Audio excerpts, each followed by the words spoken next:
Украинада согуш башталар менен биздин журналисттик топ Борбор Азиядан келген Украинадагы мекендештеринин турмушу жөнүндө бир катар көрсөтүүлөрдү даярдадык элек. Кремлдин бул согушту баштоого бирден бир шылтоосу Украинада шовинизм, андан ашып фашизм бар экени доомат коюлган. Бул кастык пропаганданын эч кандай негизи жок экенин биз өзүбүз көзүбүз менен ынандык. Я депутатом избрался один из крупных, богатых районов в Украине. Киево-Святошинский район. Тут конкурентов очень много было. Если бы они действительно были бы националистами или такими, значит, они бы не избрали бы меня, мажоритарку. Сказали бы, крыс, кто ты такой? Понимаете, у нас своих есть. Поэтому избрали меня депутатом. Вот тут уже вы должны понимать, что нету такого деления. Ты такой нации, ты такой нации. Ты вот таким разговариваешь, ты вот таким разговариваешь. Вы знаете, если вы послушаете гимн Украины, вы поймете вообще характер нации и вообще генетический код этих людей. И в этом мы очень похожи. Вот мы кочевники, степняки, мы похожи с казаками, да? Казаки что же вольные. И похожи тем, что свобода для нас дороже всего. Сейчас в Украине идет даже война не за какие-то материальные ценности, не за, даже я бы не сказал, настолько территории, безусловно, но свобода, свобода нации. Вот этой свободой украинцы дорожат как никогда.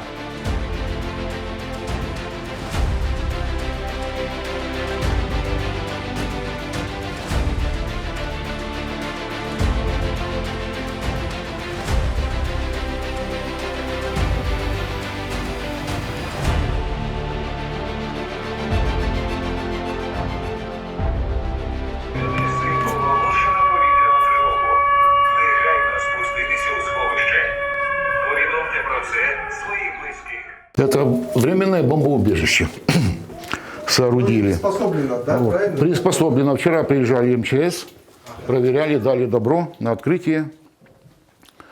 Здесь защита все несущие, полуподвальное помещение, стены, две стены. Вот, и дети во время тревоги находятся в этом коридоре. Если нужен обед-завтрак, они здесь приносят им обед-завтрак, вода. И игровая комната есть.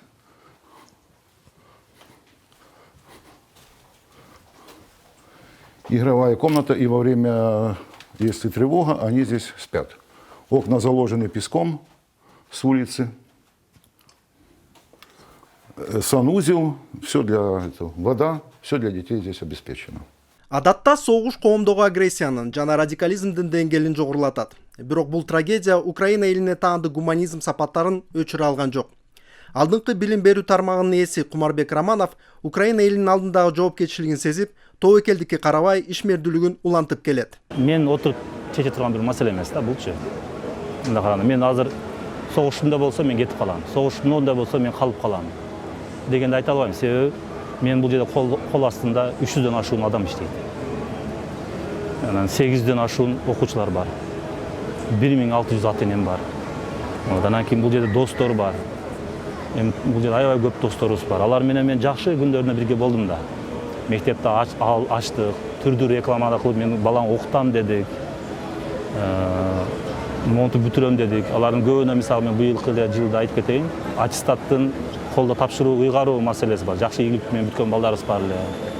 Анан аларга биз церемония вручения кылып, официалдуу тапшыралы дегендерибиз бар эле. Ошолорду баардыгын өз ордуна койгондо мен бул жерде алып туруп мен кетем, калам деген мага калган нерсе да. Адамдык сапат менен караганда мен бул жерде калышым керек. Согуш башталганына 2,5 жыл болду. Бирок ошого карабастан Меридиан билим берүү тармагы өз ишин жөн гана улантпастан окуу ишмердүүлүгүнүн багыттарын өнүктүрүп жана кеңейтип келет. Биздин мектептин проектный мощностубуз 350 окуучу. Анан бул окуучулар менен азыр саныбыз көбөйүп баратат. Жалпысы футбол деле 87, анан башка карате, шахмат кошогондор менен кошкондо бул жактан саныбыз көбүрөөк болуп калды. Ойлоп атабыз, бул дагы бир отдельный школа талантов деп атын атап отдельно чыгатылган болот да. Баягы сабактын мектептин бош убактысын колдонуп атабыз да. Азыр көргөндөр бул азыр 3 жаштагы балдар жумасына 3 жолу машыгышат. профессионал футбол болуш үчүн ошол 3 жаштан тура окшойт. Эртерээк болсо. Башка кадыргоң даже болушу мүмкүн эмес экен да. Тинч себепчи баягы эртең баштайын дегенде уже кеч калып калат экенсиң. Азыр жалпысына беде 5 тренер ишет. Булардачы. Анан булар менен үчтөргө методикасы башкача болот экен. Бул башка тренерлер. Анан чоң класстарга башка тренерлер болот экен. Баягысы. Быйылкы жылы биз азыр математика боюнча дүйнөлүк олимпиадага путевка алган 3 окуучубуз бар азыр. Эми июлдун 12-синде алар Малайзияда болот. Малайзияга катышып буюрса ал жактан байгеле орун алып келет деп ишенебиз.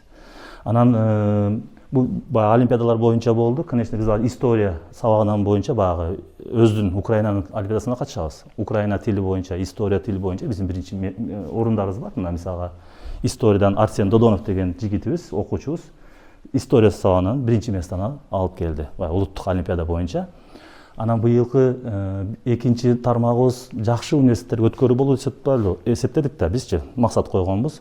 Ал боюнча биздин 3-4 окуучубуз буюрса эң мыкты деген университеттерге өттү азыр. Мисалга бирөөсү эле айтайын, Нью-Йоркский университетте билет болушуң экен. Анан бирөөсү мисалы Принстон университетин билесиңер, Принстонду.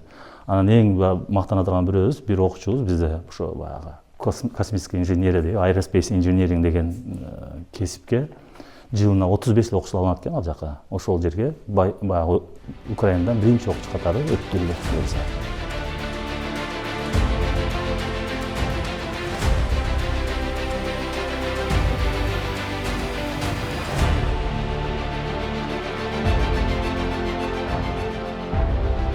Те 2000-жылдардын башында Азиз Эркинбаев Киевке көчүп келип, ошондон бери бизнес менен алектенип келет. Ал жерде анын аксессуарларды жана кездемелерди саткан бир нече дүкөндөрү бар. Согушка чейин Азиз ага жеке ишкерлердин укугун коргоон Сейф-ФОП кыймылына активдүү катышып, ал тургай наразычылык акцияларын да уюштуруп келген. Бирок согуштун башталышы менен бийлик менен бардык пикир келишпестиктер экинчи планга өттү. Ал эми Азиз ага биринчилерден болуп аймактык коргоонун катарына кошулган. Мы же граждане Украины, мы живем в этом селе. И как я могу не участвовать в жизни села? Я с первых дней пришел, в первый день войны, я пришел к главе сельрады и спросил у него, что делаем. Он говорит, не знаю, наверное, военкомат надо. Я приехал в военкомат, говорю, вот я пришел там защищать, дайте мне оружие. Они у меня спросили, сколько тебе лет? Я говорю, 60. Иди, говорит, пока воевал, я говорю, нет, не воевал. Пока сиди дома. Вот и все. Я приехал и вступил сюда в ряды теробороны. 2,5 жылдык согуштан кийин Азиз Эркинбаевдин айтымында жеңишке жетүү үчүн алда канча чечкиндүү аракеттерди көрүү керек. Я считаю, что государство должно было мобилизовать гражданское общество для того, чтобы оно работало тоже на войну.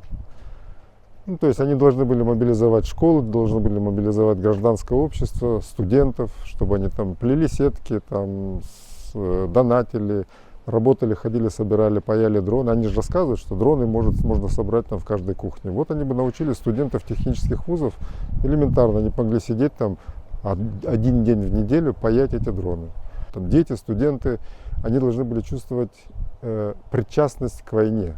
То есть, вернее, не к войне, а причастность к победе, к тому, что они что-то делают для достижения победы в Украине. Вот это было важно. Вот как было во время Второй мировой войны. Все для фронта, все для победы. То есть, вот в таком смысле должна была быть мобилизация. А у нас этого не произошло. У нас там одни люди донатят, ходят там на добровольных началах, выполняют какую-то общественно нужную работу для военных.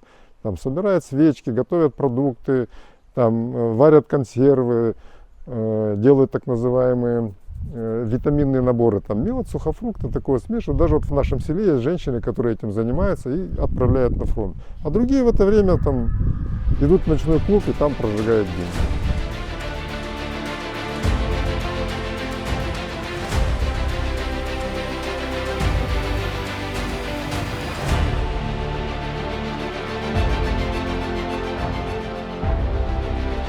Кыргыз диаспорасынын мурдагы башчысы Таалай Сары көп жылдан бери Украинада ишкерлик менен алектенип келет.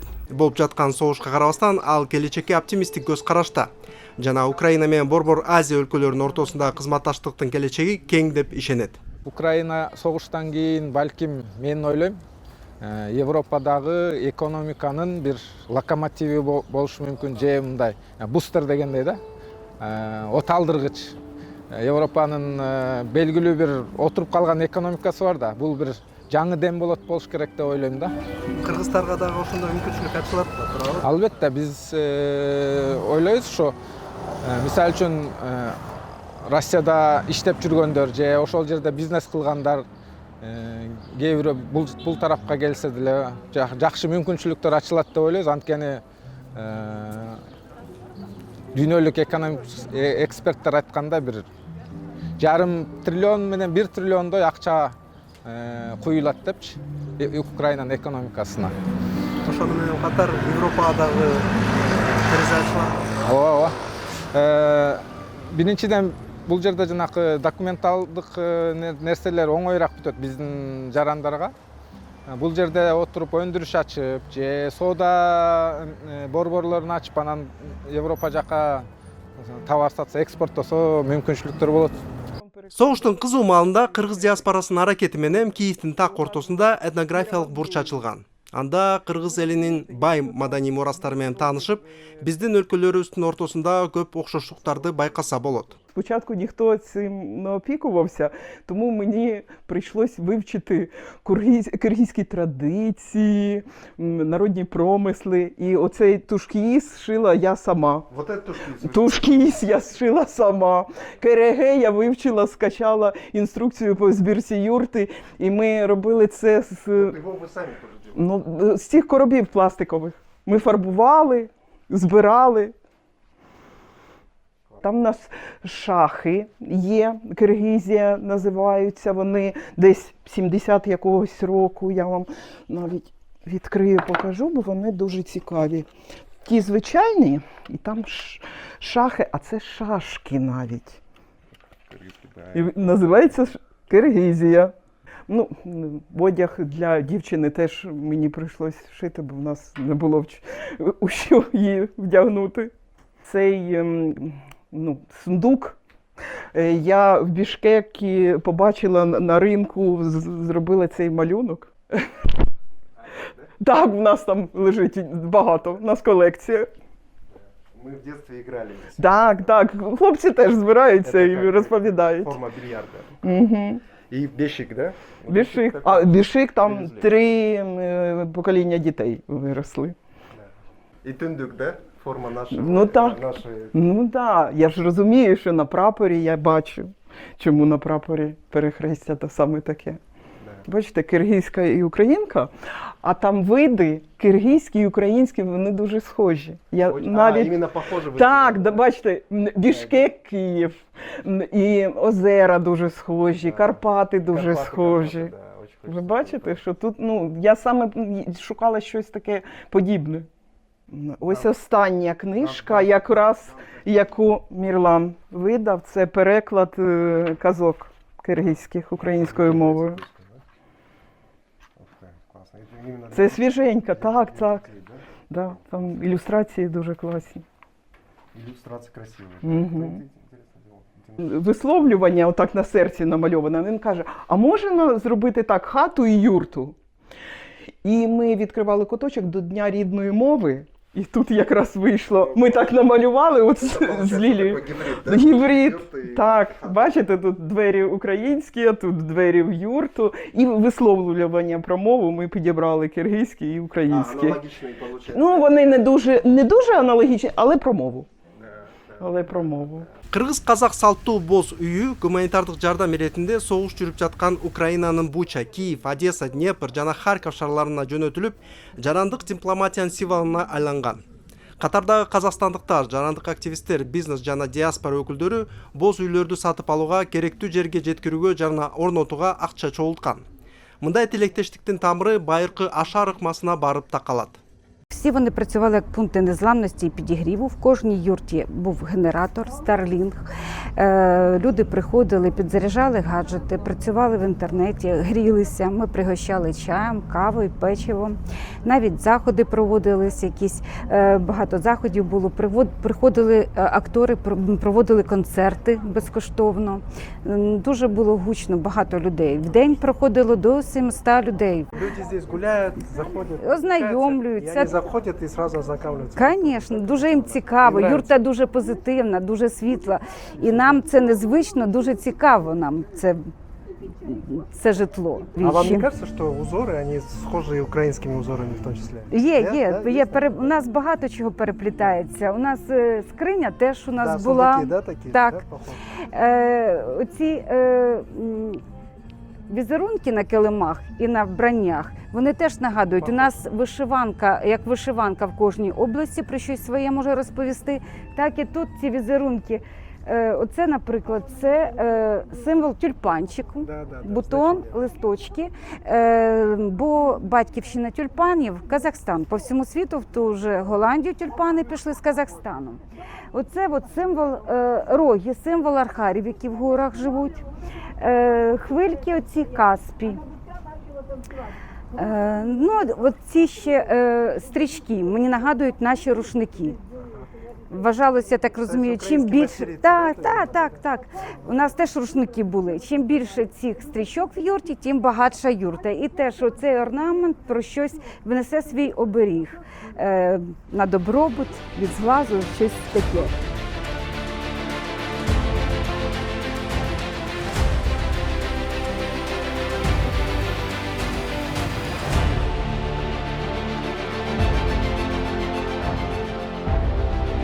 Согуш башталганга чейин Буча Киевтен 40 мүнөттүк аралыкта жайгашкан гүлдөгөн жана жайылуу шаар болгон.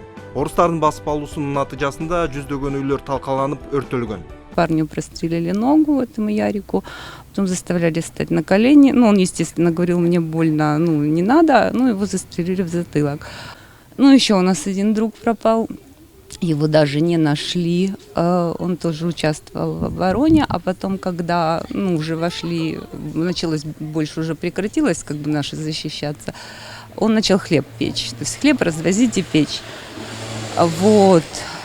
И за ним мы уехали, и буквально, по-моему, на следующий день или через день нам сообщили, что за ним пришли. У него жила женщина с ребенком, квартиру, ну, дом снимала, частный. И что, ну, очень били и увели вместе с другими еще какими-то. Айрыкча жакында курулган континент турак жай комплекси жабыр тартты. Именно здесь, на этом комплексе, 21 день жили русские оккупанты. Они держали в заложниках людей. Здесь стояла их техника. Они здесь спали, отдыхали, выезжали, стреляли в сторону Ирпеня и обратно возвращались в комплекс. Оккупация башталгандан тартып эле Бучада жергиликтүү адамдар набыт болду. В этот дом попали с БМД, боевая машина десанта, 2 снаряда. Увидели, что там был человек, и там просто человек смотрел в окно, увидев танки. Ну, вы представляете, короче, идет колонна 3 часа. 3 часа шла колонна вот здесь вот. И люди все перепуганы 27 числа. Еще ж никто же не мог ожидать, что они так быстро дойдут до Бучи. 2 жылдан кийин Киевдин жанындагы шаарчалар Буча, Ирпень жана Бородянка ыкчам иретинде калыбына келтирилип жатат. Бирок адамдардын жараланган жүрөгү жана ураган жан дүйнөсү айыгып кетишине дагы көп убакыт керек. Мынакей подъезд. Карасаңыздар. Бул жерде ошол буюңдарды үй тиричилигин алып кетүүгө эч кандай мүмкүнчүлүк болбогон белгиси. Мынакей жапкан жери. Киргенге деле кооптуу окшойт. Ну, первая бомба прилетела в тот дом. Это было 15:45. Где Бэнкси, да, в этом? Ну да, тут. І потім через якесь время, я не знаю, я трошки мене вибило із себе і прилетіло сюди. От де нарисована скрипачка, це була моя кухня. Я там жив. Да. Люди ничего не успели, и вещи остались. Ні, все, звісно, все осталось. А потім, коли вже бомби впали, то те, що не догоріло, вони з танків добивали. Їхали, просто так. Раз дуло підняв, бум, вистрелив, квартира згоріла. Мынакей Бородян шаарындагы бузулган бир үйдүн дубалына Бэнкси аттуу легендарлуу сүрөтчү мындай граффитини тартып коюптур.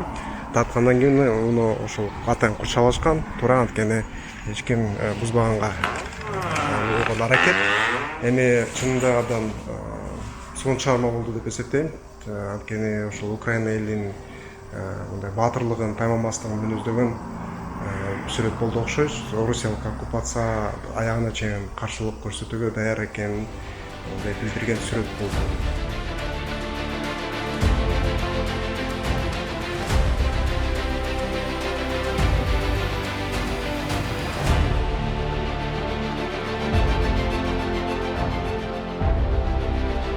Согуш Украина элинин мекенчил сезими болуп көрбөгөндө өсүшүнө жана элдин бекем биримдигине өбөлгө түздү. Балким Украинанын бир бөлүгүн убактылуу басып алууга болот. Бирок ар намысы жана эркиндиги үчүн күрөшүп жаткан элди жеңип чыгуу мүмкүн эмес. Я знаю, что ваши страны Центральной Азии, абсолютно, я уверен, что мы не только друзья, у нас абсолютно одинаковые ценности, мы так одинаково любим детей, одинаково любим свободу, просто жить. И мне кажется, что это как раз вот про это. Мы боремся за то, чтобы просто жить. И мы за жизнь боремся. И я уверен, что любой человек думает о том, чтобы жить. И так, как он хочет. Ведь это же нас и отличает от рабства. А иначе что вообще? Что мы защищаем?